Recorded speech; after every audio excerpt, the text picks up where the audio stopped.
Everyone, and welcome back to another live match preview show on Football Talk Podcast. My name is Ozzy, and I'm your host for this evening. Firstly, apologies, I've not been around for almost a week now. It's been quite some time, but we are back. We are ready to rock and roll once again. And speaking of rock and roll, that's the kind of football that Liverpool have been playing in recent times. And yeah, last minute winners is definitely become the theme, and let's see if that continues into this next fixture, which is of course against one of our rivals in Everton Football Club. So what we'll do today, we'll do a match preview of this game. We'll speak about both teams in terms of what kind of form they've both been in. We'll predict the lineups, and I will also present a score prediction as well. So feel free to get involved in the chat, whether you want to predict your lineups in terms of both teams, and you can also present your score predictions with the goal scores as well. So let's start with our sort of team analysis, and we'll start with our opponents, of course. Everton, to be fair, have had a fantastic start under David Moyes and this season. So far, they've managed to attain 2 wins, which was 2-0 against Brighton and 3-2 against Wolves. They had one draw, which was the recent fixture in the Premier League against Aston Villa, and also suffered a defeat in the hands of Leeds United, which was the opening fixture of the Premier League season. And one of their Premier League signings has been in sensational form, to say the least, and that is the lad Grealish, and so much so that he's actually won the Premier League Player of the Month award. So they definitely made the right signing there. He's definitely a player that looks like the shackles are off. It's not all about systems and playing a certain way. Looks like he's able to express himself, play with a bit more freedom. I think that's what David Moyes allows a player like Jack Grealish to really have an influence in the team. And they've also added some very interesting summer signings in the likes of Tyler Dibling, Dewsbury Hall from Chelsea, which they signed for about £30 million, and Tierney Barry as well, who hasn't hit the back of the net so far in his 3 opening games. But these are the type of fixtures where players turn up and maybe they make a name for themselves, especially in such a high profile game of the season. Now, in terms of Liverpool doing Liverpool things and pretty much giving all of us Liverpool fans high blood pressure, doesn't matter how old you are, because it's, you know, edge on the seat sort of stuff. And I'm not even talking about excitement. It's just, you feel like you're going to lose or draw a game, and all of a sudden, boom, Liverpool are managing to find last minute winners. It's been a pretty much a consistent theme since the season's begun. In recent times, Liverpool beat Burnley in the last Premier League fixture with a last minute penalty from the Egyptian king, of course. And in Champions League, Liverpool produced another late winner to defeat Atletico Madrid thanks to Virgil van Dijk's header from a corner. So this will be a difficult counter. It's not a Everton team that's just going to defend. They do have players that have a bit more flair, have a bit more end product. So I feel like even if it's a low block sort of opponents that we have, they are going to still have players that can hurt us or hurt any team with the in the counter with the quality that they have. So it's not going to be a walk in the park, I don't think. But with it being at Anfield, I feel like we will have the home advantage, and I'm expecting Liverpool to be victorious. Just got a comment here from Ozan Kabak. Big up Ozan Kabak. As always, he says the main man Ozzy is back. I am back. And yes, raring to go. Hoping to provide more content for you guys. So appreciate your support as always, Ozan. So let's move on and present the team news. So in terms of Everton, Braithwaite and Mikolenko haven't been ruled out.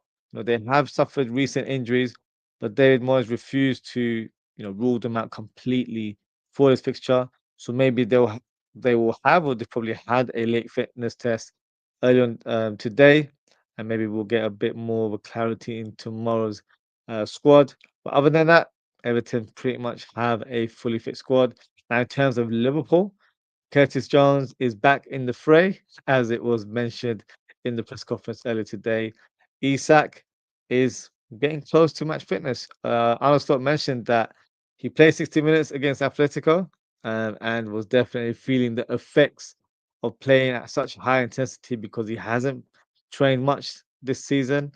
He hasn't played many games due to his off-field issues with his previous club in Newcastle. So he's definitely going to be a player that would have been assessed today after training, and let's see, if he's in contention to start in his fixture. But I think the minimum would be that he should be available from the bench. But it's also going to be interesting, who does Arne Slot start? Does he go with Ekitike, who's been the more informed striker? I would say this season, of course, he's played more games than Isak, but he's in a good goal scoring run. So maybe that's not something you try to hamper at this stage of the season. Or do you try and fit them both in, whether it's within our 4-2-3-1 formation, or do we switch it up and play 4-4-2 like Newcastle fans were telling that they wanted to do with Ekitike and Isak? Maybe we showcase it to the world in with Liverpool colours. So let's see. It's going to be interesting in terms of what team is presented this weekend. In terms of the injury issues or injury news from Liverpool point of view, no real concerns. There hasn't been anything mentioned. Of course, it'll be interesting to see who Arne Slot picks because there has been players that have just returned from injuries, the likes of Jones, McAllister, Conor Bradley, Frimpong. These players have just returned. So do they make a stake in the first team lineup, or are they going to be nurtured slowly and transitioned into the lineup in due course? So let's see, what the team will look like this weekend. So let's start with our predicted lineups, but we'll start with the away team. So let's go with Everton. So in terms of the goalkeeper, is of course going to be Pickford. I don't expect it to be anyone else. So Pickford goes into the mix, and they've pretty much got a very solid backline right now. Generally, they used to have more attack-minded fullbacks, the likes of Coleman and Ashley Young all those years ago. But at the minute, they've got someone in O'Brien who's traditionally a centre back. But as you can see in my graphic, he normally plays centre back, can play also right back, and even play right mid as well. So he's a player that's definitely versatile and has done a decent job playing at right back. So he's definitely made a name for himself. He's pretty much been a mainstay in this Everton team. Now in terms of the centre back pairing, I think they're going to stick with their reliable sort of options in Tarkovsky, and I expect Michael Keane to start alongside him as well. So not Roy Keane, this Keane here. So Michael Keane. And it's going to be interesting to see what happens with left back because currently they've made Ghana more of a makeshift left back due to injuries in the team. Mikolenko might have a late fitness test. He might be available for this fixture. And he's actually generally had good games against Mohamed Salah over the years. So maybe it's something on their thinking. Maybe they want to rush him, or maybe he plays some sort of part in his fixture. Remains to be seen. But I'm going to go with the safe option and expect Ghana to be the makeshift left back for this team just because it gives a bit more stability in the back line. Now, in terms of the double pivot, I'm expecting it to be Mark Gay. Mark Gay, that's not his name. See, I've been speaking about Mark Gay so much this summer, it's stuck in my head. So it's Idris Gana Gay. He's the one that's going to play in the Everton midfield. And you've got Bunam. I can't even pronounce his name, so apologies for butchering that name.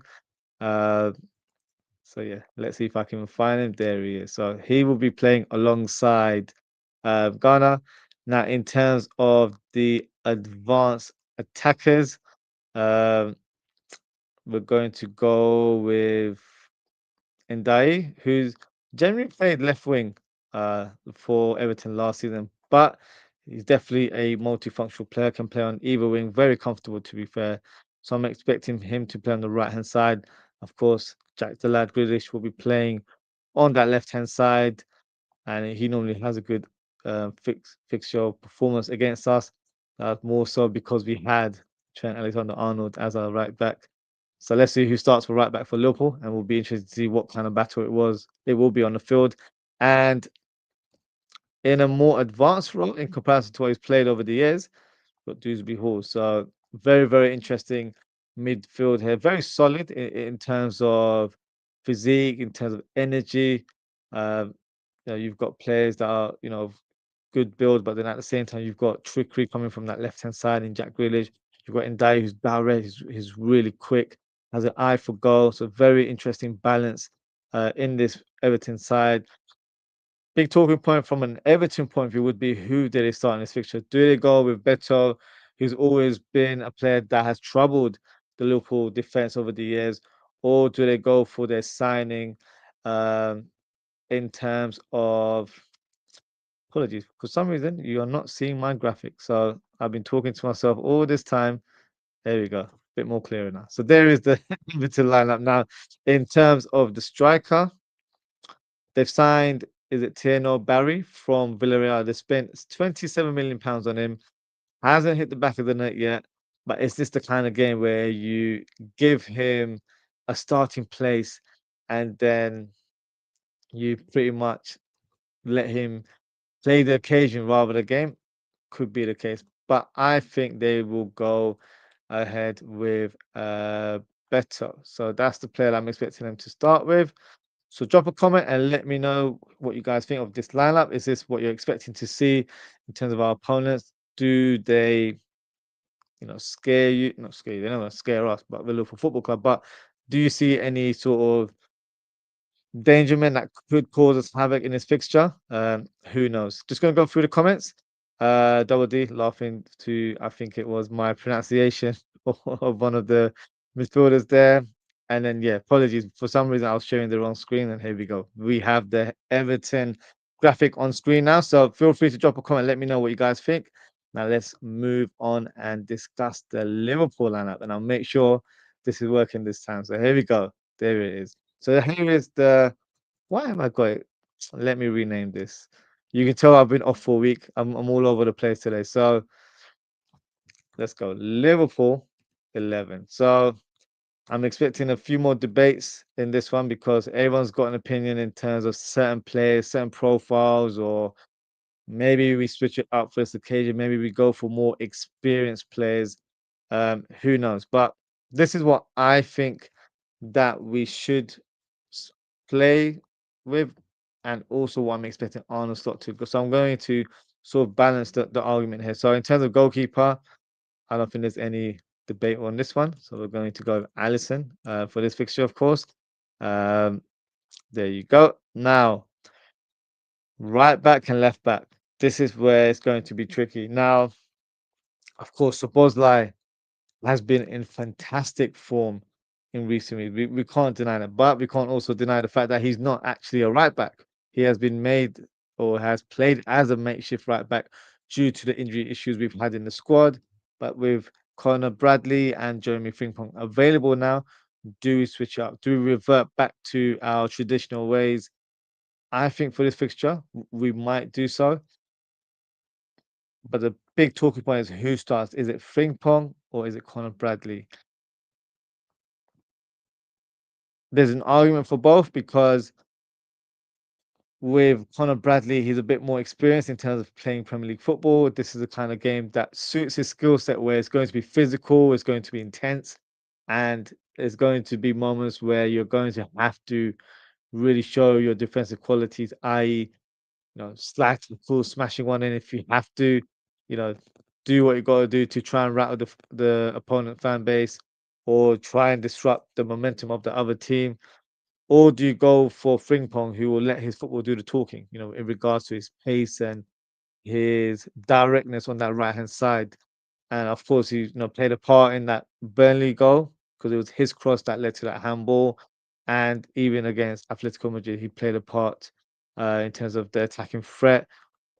Maybe arguably should have got us a penalty, but it was ruled out by VAR on the evening.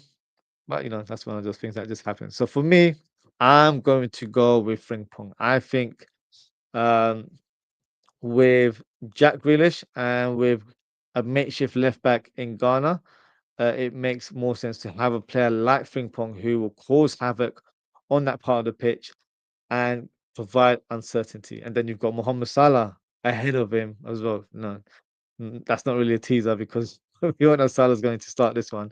but I'll add him in to the mix anyway. Now, in terms of the centre back pairing, for me, a better performance or performances from Ibu Konate in recent weeks. So good to see him back playing, like his old self. And hopefully, he continues to grow or continues to be more consistent because I still feel like he's not quite up to his level yet.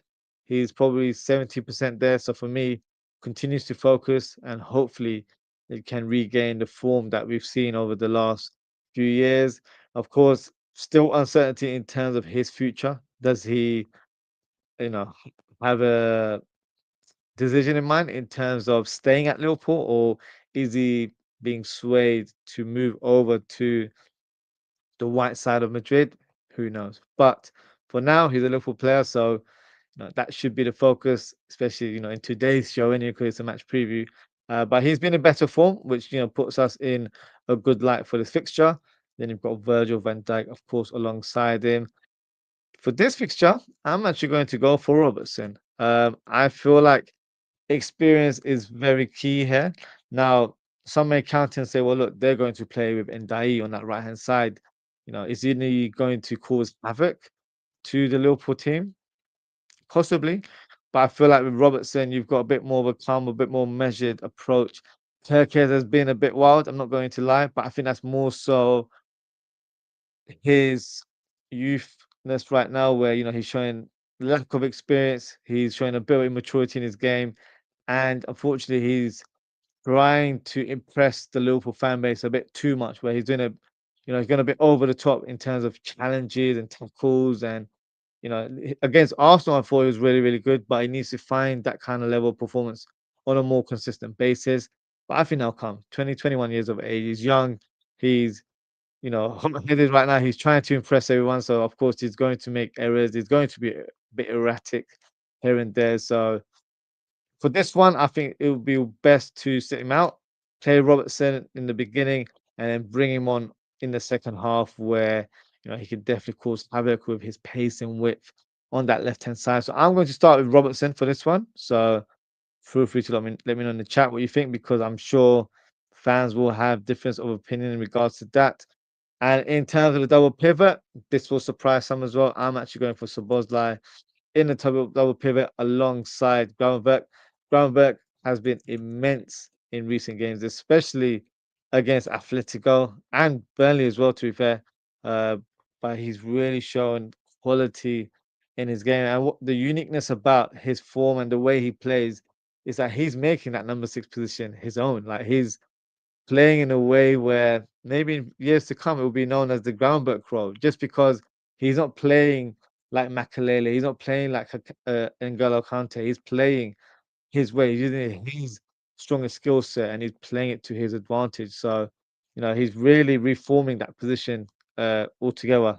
Maybe an over exaggeration, but what the way he's playing right now, I've been so impressed, and he's looked so dominant. I saw a clip earlier on today where he's just pushing people out of the way in the Atletico Madrid, showing his physique, showing his powerful runs in the team. So for me, he's a definite mainstay. But the question will now always be who plays alongside him? Is it McAllister or is it Szoboszlai? For me, McAllister isn't quite there yet. Whether it's due to having some previous injuries or he's fatigued or just isn't quite there. I'm not sure what to. I feel like it's a combination of all three, where he looks a bit tired, he's not quite fully fit, but he's not also in sync with the team right now either. So I feel like there's no way we can drop Sabozlai. Like he needs to be in his team. And I've liked the combination of Gravenberch and Szoboszlai in a double pivot because you're given energy from both of them. You're given more of a box to box performance from Gravenberch because he'll be a bit more further up the pitch, but then you've got the security, the still in the back line with Gravenberch who can drop deep and he can even become a centre back where he falls in between Virgil and Konate, and then form sort of like a back three, and then you've got more advanced players ahead of them. Then you have the likes of Frimpong and in this situation Robertson playing a bit more further up. So for me, it's a balance that works. I'm not saying it's a bulletproof combination because in every game, you have to have different combinations. But I think it'll work in this fixture, and I think with it being at home as well, I think it'll play well to the way we want to set up right now. So for me, that's going to be the double pivot, and I'm going to stick with Florian Wirtz in that number 10 role, who for me is improving. It's gradual improvement. It hasn't been, amazing performances from him in recent weeks, but he's definitely showcasing his talent. I think he's getting slightly more accustomed to the pace of the game. He's trying to be a bit more quicker in his thinking, but also releasing the ball more quickly. So, he's not getting fouled, or he's not, you know, losing the ball and, in the end, losing possession for the whole team. So I do feel like he's trying to improve that part of the game. And that's the only concern for me personally, in terms of ability, in terms of how he plays and the quality that he possesses as a skill set. He's got everything in his locker. So I have no question marks in regards to that. For me, it's just, he needs to get used to the way the English game is played, which will happen in due course, in my opinion. On the left hand side, I'm going to go with Cody Gakpo. Some may even suggest Ekitike, or maybe someone would even suggest Rio gets a bit of a run out due to his performance over the weekend against Burnley. So it's a great shout. I would rather have him off the bench, because then we can utilize him and bring him onto the pitch and try and cause havoc on that Everton right side. And up top, big question: who do we go with? Do we go with Isak? Do we go with Hugo Ekitike? Drop a comment. Let me know which striker you're going to start with.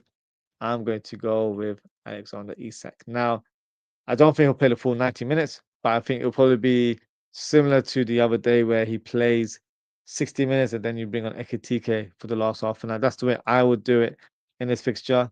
I was quite surprised that he started against Atletico. Not what I was expecting. I was predicting that he'd, come off the bench, maybe play for 20 minutes and then gets into the team through a starting position against Everton. So, it hasn't gone quite that route, but he looked, in better shape against Atletico. Still not quite there, in my opinion, but that will come with more games and more training that he does with the team. So, yeah, this is my predicted lineup. Drop a comment and let me know what you guys think. Just got a few comments there. Um, Daz, big up Daz, as always said, big up Ozzy. This is mine for tomorrow. He's gone for Allison, Frimpong, Ibu, Virgil, Robbo, Ryan, Dom, Vert, Mo, Isak, and Hugo Ekitike. That's an interesting one. So I think we've got pretty much same team apart from Hugo Ekitike. So you've gone for Hugo Ekitike ahead of Cody Gakpo, which is fine, to be fair. Um, I see Daz saying big up to Ozan and to Double D. Double D saying Vert's getting Gia tomorrow. Yeah, I think so as well. I believe he will. I'm expecting this game to be where he showcases ability a lot more. That's what I'm going for.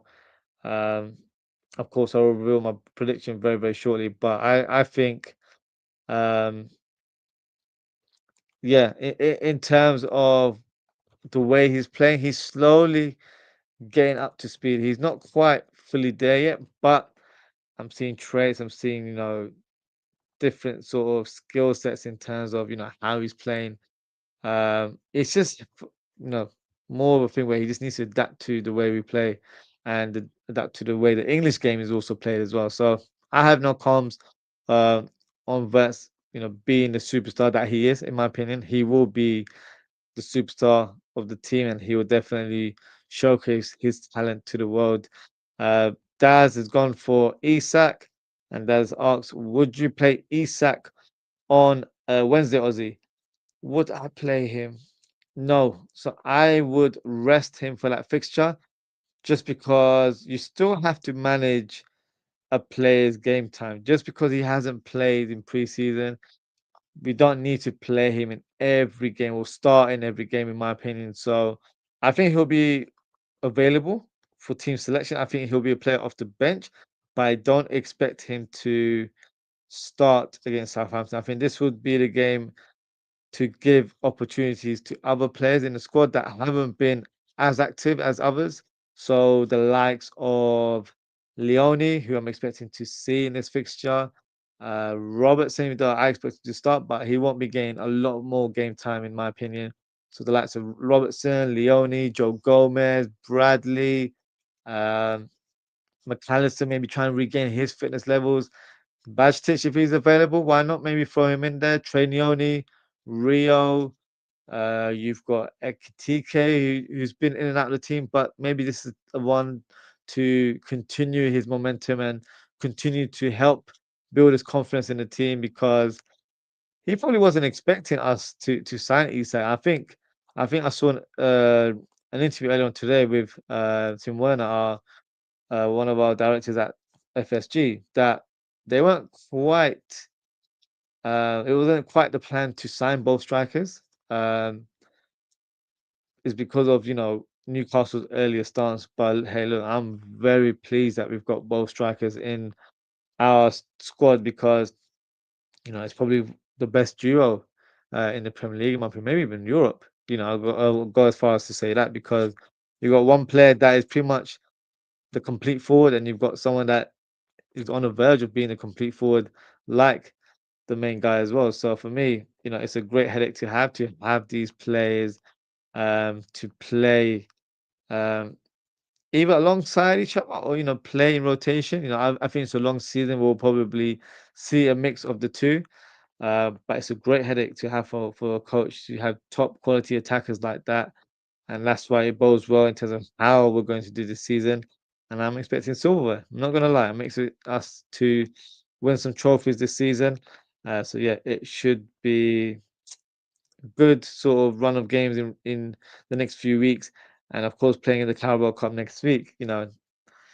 Some may not value that cup, but for me it's silverware. So I hope Liverpool can field a good team, and our second team probably matches most teams in the league anyway, or in the English leagues. So yeah, it should be a good one. It'll be a great game to see other players, get some game time. Chiesa as well, forgot to mention. So a lot of players that would be, pleased about getting some first team minutes, and of course the likes of Rio and Gamoa gives them a great opportunity to play alongside the senior squad as well. So yeah, should be a good fixture altogether. That thing is Tuesday. Yes, it's a Tuesday fixture, not a Wednesday one.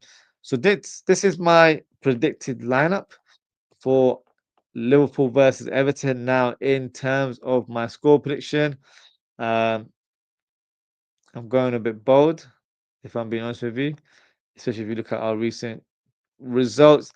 I'm going to go for a Liverpool victory. No surprise there, is there? But in terms of the scoreline, I'm going to go for a 3-1 result to the Reds. Now, in terms of the goal scorers, I'm expecting Verts to be on the score sheet. I also expect Isak and Salah to get on the scoreline as well. And for Everton, I'm expecting Ndiaye to get the consolation goal for this game. So yeah, drop a comment and let me know what your prediction is for this fixture. Now I'm just going to go through the chat and then see if there's any comments there.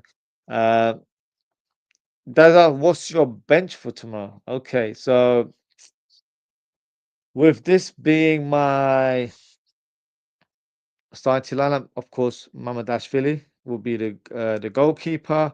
And then you have Joe Gomez as your centre back option. Then you've got Sanchez as your left back. Then I'm going to go with Bradley as well. Um, Endo, so that's 5. Um,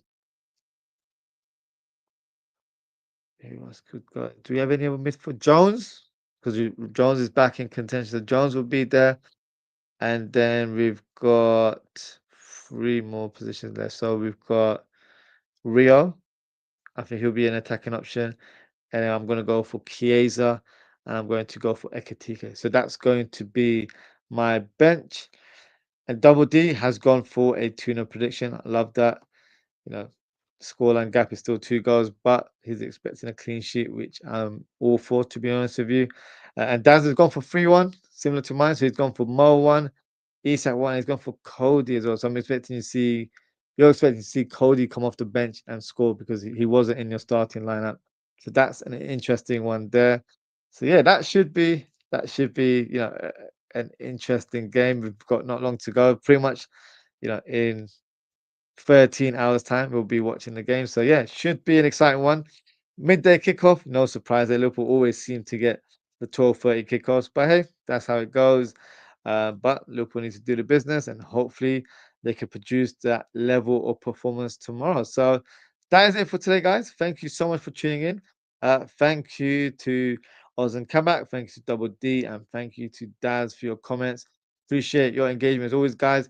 If you haven't already, please don't forget to like, comment, share, and subscribe to the channel. Now, in terms of upcoming content, I am expected to do a live watch along of this fixture. So make sure to tune in at 12:25, just 5 minutes before the game begins. We'll go through the lineups together, see if I've got my predictions right, and then we can discuss the teams that are going to start. And normally I do my match reaction late in the evening, but I'm unavailable. So what we're going to do after the game, we'll do I'll have a short break. We'll do a quick match reaction, and I'll do my player ratings. And if there's any call-ins, do feel free to call in straight after. So look out for that tomorrow as well. Um, yeah, we'll try and discuss the game, and hopefully, it's another dub. It's another win for Liverpool.